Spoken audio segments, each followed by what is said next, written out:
Many thanks for having joined us again on Business Breakfast, right here on iBrandTV. We'll continue our conversation in the Nigerian oil and gas sector, but this time around, we're going to be looking at the scorecard of the President Buhari-led administration and its performance in the oil and gas sector. Let's tell you that Nigeria is Africa's most populous nation and one of the largest producers of crude oil in the world.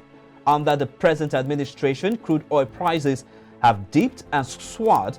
Fuel scarcity like flash floods have continued to show up in different parts of the country, and the unending tussle with fuel subsidy remains. Nigerians saw crude oil production fall the most in 2 decades under President Muhammadu Buhari's watch, as the country's oil output has declined by 42%, according to data obtained from the Organization of Petroleum Exporting Countries (OPEC) and the Nigerian Upstream Petroleum Regulatory Commission, and online resources from Index Modi. Now let's go straight ahead to the conversation. Now let me start by asking my guest, who is the senior manager, Power, Oil and Gas at Addison, Mr. Temitope Kolade. Many thanks for being a part on the show today. Thank you very much, Blessed, for having me. Let me start the conversation rather, by hitting the nail on the head. What is your assessment of the performance of the Buhari-led administration in the Nigerian oil and gas sector? Okay, looking at it just like you had mentioned, crude oil production, the times before Buhari were quite high. For instance, if you look at the Olusegun Obasanjo. Okay, we're still having conversation around the Nigerian oil and gas sector, and this time around we're doing some analysis of the performance of this sector under President Muhammadu Buhari. Mr. Kolade, are you there? Yeah, I can hear you loud and clear. You can hear me. Go ahead with your submission. Okay, so I was saying that if we look at it very quickly, what happened during the previous administrations, oil productions were definitely higher. We had above 2 million barrels per day production during Olusegun Obasanjo's administration, for instance, and then it was still around that even by the time Goodluck Jonathan was leaving, but that figure came down drastically under the Buhari administration. And clearly, one of the issues that we've had within the sector has to do with the investment climate and, of course, diversification.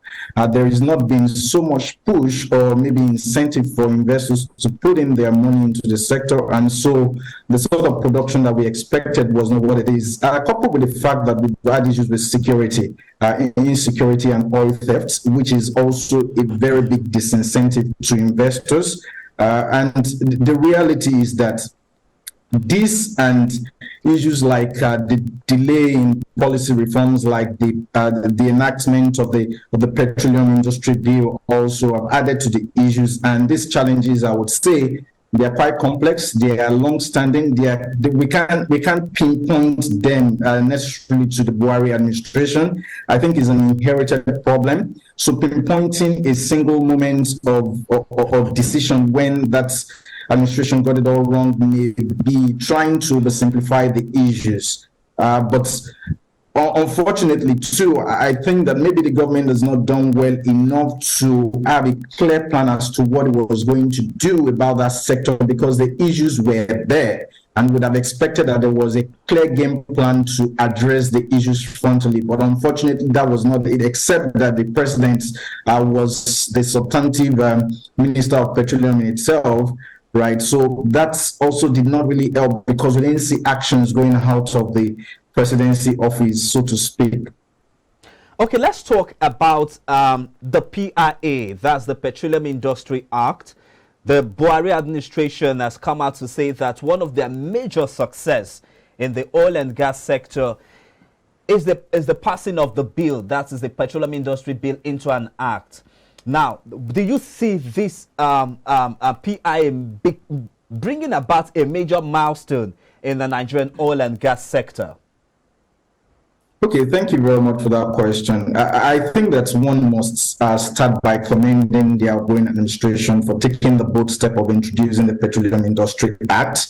But I must also very quickly add that the timely implementation of critical legislation such as this is crucial if we're going to ensure that there is stability and progress in the energy sector. The truth of the matter is that a couple of investors who were hoping that the PIA would be introduced and they had waited for so long, at some point we're getting discouraged. And of course, because there are other markets in Africa, I know you may also be aware that Angola, for instance, produced more oil just last month, April, for instance, in terms of oil production per day as against what Nigeria has done. So what has happened is that there's been a couple of capital flight into other environments that appeared to be more conducive for investment over the time we're waiting for the passage of the PIA. But more disturbing is the fact that there were some delays even after the passage of that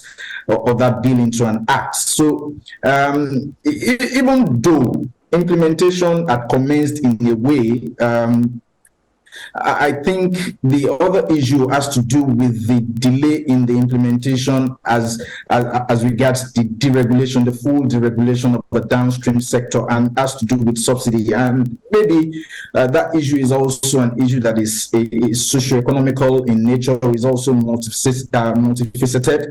That the truth is implementing that and ensuring that the complete subsidy removal takes place is going to require some sort of phased approach such that we have to cushion the effects on the citizens. So we can't blame the outgoing government as much, but of course we think that there are things they could have done better indeed.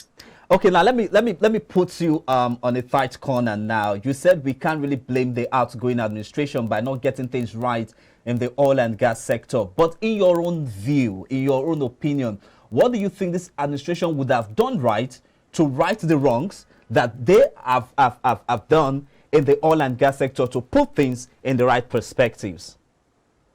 Okay, primarily, I honestly think that the leadership of the petroleum industry in Nigeria should have been sided with, should have been maybe given to someone who understands that industry very well. And not the president assuming that position, right? And maybe not the president assuming that position, right? And maybe that would have shown us that indeed we wanted to deal with certain issues and we didn't have to wait for the president, because in all honesty, the president has a lot on his hands, and adding that as part of his portfolio, given that we have so many things to have dealt with within that industry, required some hands-on approach to the issues. More importantly is the community and the security issues, the issues with oil theft, which has discouraged a number of investors within that industry.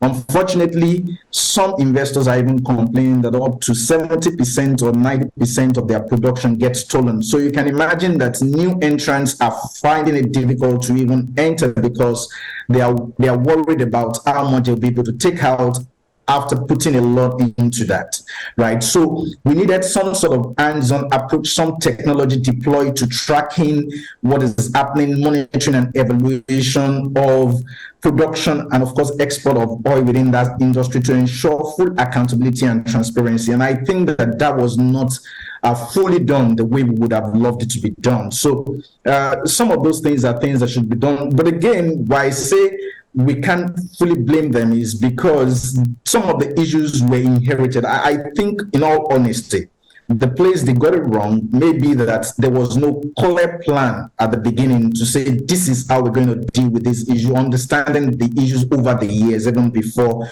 this administration came on board.